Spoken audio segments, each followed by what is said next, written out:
Hello everyone, welcome back to our channel. আশা করি সবাই ভালো আছেন, সুস্থ আছেন। বেলজিয়াম থেকে আপনাদের সবাইকে স্বাগত জানাই, আর সাথে রইল অনেক অনেক ভালোবাসা।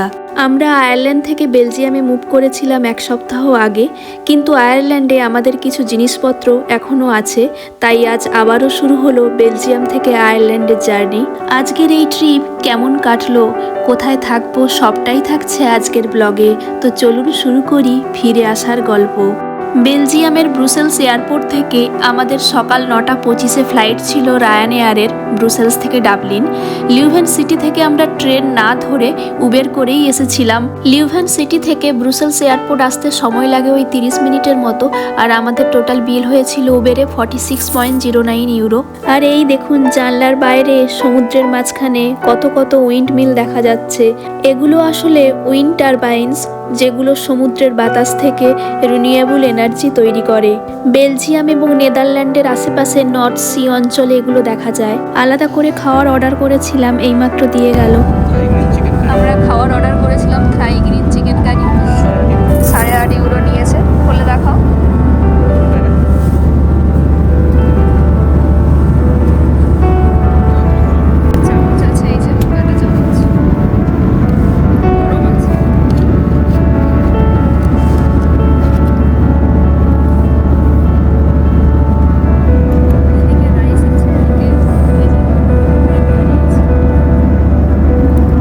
খাবারটা গরম করেই দিয়েছে, তবে মোটামুটি ছিল, খুব একটা টেস্ট ভালো ছিল না। এখন সম্ভবত আমরা ইউকের ওপর দিয়ে যাচ্ছি, আর ওপর থেকে দেখুন নিচের কি সুন্দর ভিউ দেখা যাচ্ছে। এটা তো 1.5 ঘন্টা ছোট ফ্লাইট, তাই আলাদা করে খাওয়াচ্ছিল না, আর সকাল থেকে কিছু খাওয়া হয়নি, খিদেও পাচ্ছিল, তাই আমরা অর্ডার করেছিলাম।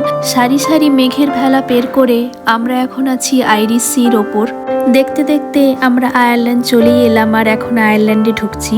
ওয়েলকাম টু দ্য ইমারেল্ড আইল অ্যান্ড ওয়েলকাম টু আয়ারল্যান্ড। আপনাদের সবাইকে আবারও আয়ারল্যান্ডে স্বাগত জানাই।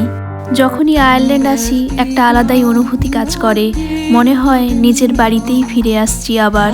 জানি না কেন এমন মনে হয়, অনেক দিন এই দেশটাতে থেকেছি, তাই যেন একটা মায়া থেকে গেছে। আমরা যখন আয়ারল্যান্ড ছেড়ে বেলজিয়ামে গিয়েছিলাম তখন তো পুরোপুরি লাগেজ নিয়ে যেতে পারিনি। কিছুটা লাগেজ নিয়ে গিয়েছিলাম, আর কিছুটা লাগেজ আমাদের পাশে এক ইন্ডিয়ান ফ্যামিলি থাকে, ওনাদের বাড়িতে রেখে গিয়েছিলাম, আর সেগুলোই এবারে আনতে এলাম। আর এই দেখুন, দেখতে দেখতে আমরা ডাবলিন এয়ারপোর্টে পৌঁছে গেলাম। আমরা এইমাত্র নামলাম ডাবলিনে। এখন এখানকার টাইম 11:30 বাজে, সকাল 11:30 বাজে। রায়ানএয়ারে এলাম, এখন যাচ্ছি, ভেতরে ইমিগ্রেশন আছে। আমাদের ফ্লাইট আয়ারল্যান্ডের টাইম সকাল 10:10 পৌঁছানোর কথা, কিন্তু প্রায় 1.5 ঘন্টা লেট। এখন প্রায় 11:30 বাজতে যায়, আর আমরা এখন ইমিগ্রেশনের দিকে যাচ্ছি। ইমিগ্রেশন শেষ করে ডাবলিন এয়ারপোর্টের বাইরে বেরোচ্ছি এখন, আর বাইরেই ডাবলিন এক্সপ্রেসের বাস স্ট্যান্ড রয়েছে, ওখান থেকেই আমরা বাস ধরবো। আর আমাদের টিকিট আগে থেকে কাটা ছিল, আর যাদের টিকিট আগে থেকে কাটা নেই তারা দেখবেন বাইরেই এখানে টিকিট কাটার কাউন্টার রয়েছে। এয়ারপোর্টের টার্মিনাল 1-এ এখন 11:15 মতো বাজে। ডাবলিন এক্সপ্রেস বাস আমাদের আগে থেকেই টিকিট কাটা ছিল, তো ওটার জন্য ওয়েট করছি, কারণ আমাদের এরপর 1টার সময় আবার ট্রেন আছে ডাবলিন হিউস্টন স্টেশন থেকে কর্ক যাওয়ার। তো দেখা যাক এখন কতক্ষণে বাস আসে, হাতে বেশি সময়ও নেই। তো 15 মিনিট পর বাস আসে, আর একটা হয়তো বাস ছেড়েছে, কারণ লাইনে অনেকে লোকই আছে দাঁড়িয়ে, তো হয়তো এখনই চলে আসবে। আর 45 মিনিট থেকে 1 ঘন্টা লাগে যেতে। আমরা ডাবলিন এক্সপ্রেস বাসে উঠেছি, আর বাস ছেড়েও দিয়েছে। এখন আমরা ডাবলিন এয়ারপোর্ট থেকে ডাবলিন হিউস্টন স্টেশন যাচ্ছি, আর পাশেই রয়েছে লিফি রিভার। মাঝখান দিয়ে লিফি রিভার বয়ে গেছে, আর দু সাইডে রয়েছে ডাবলিন শহর। এই লিফি নদীর ওপর প্রায় 24টারও বেশি ব্রিজ রয়েছে। আর এই যে দেখতে পাচ্ছেন স্যামুয়েল বেকেট ব্রিজ, এটা হলো ডাবলিনের রিভার লিফি নদীর ওপর তৈরি খুবই সুন্দর একটি ব্রিজ। এটির নামকরণ হয়েছে বিখ্যাত আইরিশ লেখক এবং নাট্যকার স্যামুয়েল বেকেটের নামে। আর এই ব্রিজটির আকৃতি আয়ারল্যান্ডের জাতীয় প্রতীক আইরিশ হার্পের আদলে তৈরি করা হয়েছে। আয়ারল্যান্ডের এই বিখ্যাত ল্যান্ডমার্ক স্যামুয়েল বেকেট ব্রিজে অনেক সিনেমা এবং মিউজিক ভিডিও শ্যুট করা হয়। আপনারা হয়তো অনেক ইংলিশ মুভিতে ডাবলিন শহর বা এই স্যামুয়েল বেকেট ব্রিজ দেখে থাকবেন। ডাবলিন এয়ারপোর্ট থেকে ডাবলিন শহরের দিকে বাসে আসতে গেলে বাঁ দিকে এই ব্রিজটি পড়ে। দিনের বেলায় যত না সুন্দর, রাতের বেলায় আরও বেশি সুন্দর লাগে, কারণ ওই ব্রিজের মাথার উপরে একটা খুব সুন্দর আলো জ্বলে। এটা হলো ডাবলিন সিটি সেন্টার। এখন ডাবলিন সিটি সেন্টার ক্রস করে আমরা ডাবলিন হিউস্টন স্টেশনের দিকে যাচ্ছি। আমরা এইমাত্র হিউস্টন স্টেশন পৌঁছালাম। এখন 12:40 মতো বাজে, আমাদের একটাই ট্রেন আছে। এখন এই যে ট্রেনের টিকিট বের করব, একটা কোড আছে। হ্যাঁ এই কোডটা দিতে কালেকশন, হ্যাঁ, রিজার্ভেশন নাম্বারটা দিতে হবে।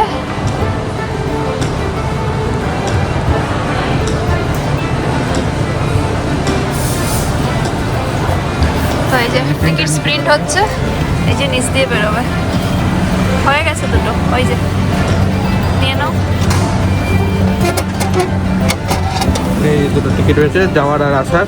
হ্যাঁ, এই যে আমাদের টিকিট। এই যে ডাবলিন হিউস্টন স্টেশন থেকে কর্ক, আবার ফেরাও আছে কর্ক থেকে ডাবলিন। 13 তারিখ ফিরবো আমরা, আজকে 11 তারিখ।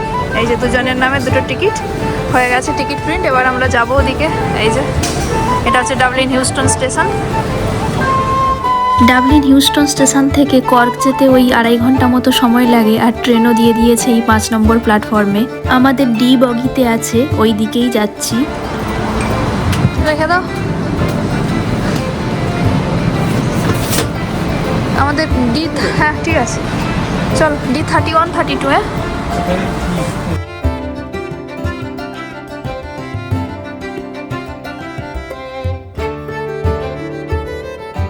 31, 32।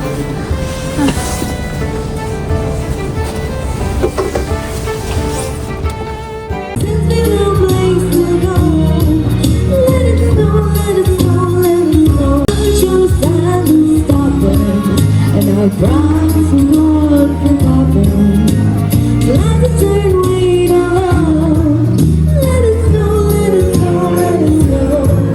When the fire becomes good night, now I ain't going out of the storm.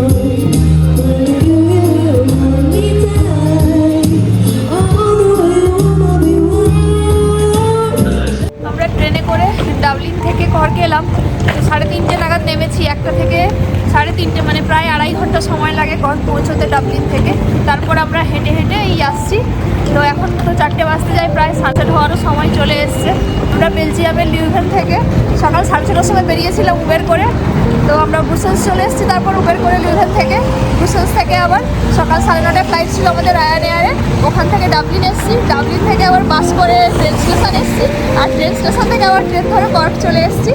এই হচ্ছে আমাদের জার্নি। চোখের অবস্থা খুব খারাপ, কারণ ব্রাসেলস থেকে কর্কের ডাইরেক্ট ফ্লাইট কোনো নেই। হ্যাঁ। সব ফ্লাইট আছে বেশিরভাগ ওই ইউকেতে আছে, তারপর ওখানে আবার এয়ারপোর্টে চেঞ্জ করতে হয় বা অনেক লে ওভার, মানে 9 ঘন্টা 10 ঘন্টা এরকম টোটাল ফ্লাইট জার্নি, তো খুব মুশকিল। আর সেই ভোর 4টের সময় ঘুম থেকে উঠে রেডি হয়ে বেরিয়ে এসেছি। তো খুব খুব টায়ার্ড লাগছে। আজকে তো বৃহস্পতিবার আর 11 তারিখ, আজকেও আমরা এলাম। এখন তো সন্ধ্যা হয়ে গেছে। তো কাল শুক্রবার আমরা আবার মেলো যাবো সকালবেলায়, দিয়ে আমাদের যা যা লাগেজ আছে সেগুলো সব প্যাকিং করব। প্যাকিং করে আমরা কর্কে নিয়ে আসবো। ঋষভের বাড়িতে আমরা থাকবো শনিবার বিকেল অবধি। তারপর আমাদের শনিবার সন্ধ্যাবেলায় মানে ট্রেন আছে আবার ডাবলিন যাওয়ার, কারণ আমাদের রবিবার সকালে আবার ফ্লাইট আছে। তো আজকে আর কিছু করবো না। তো কালকে আমরা লাগেজ সমস্ত প্যাকিং করে বই দেখবো কতটা কালকে আনতে পারি।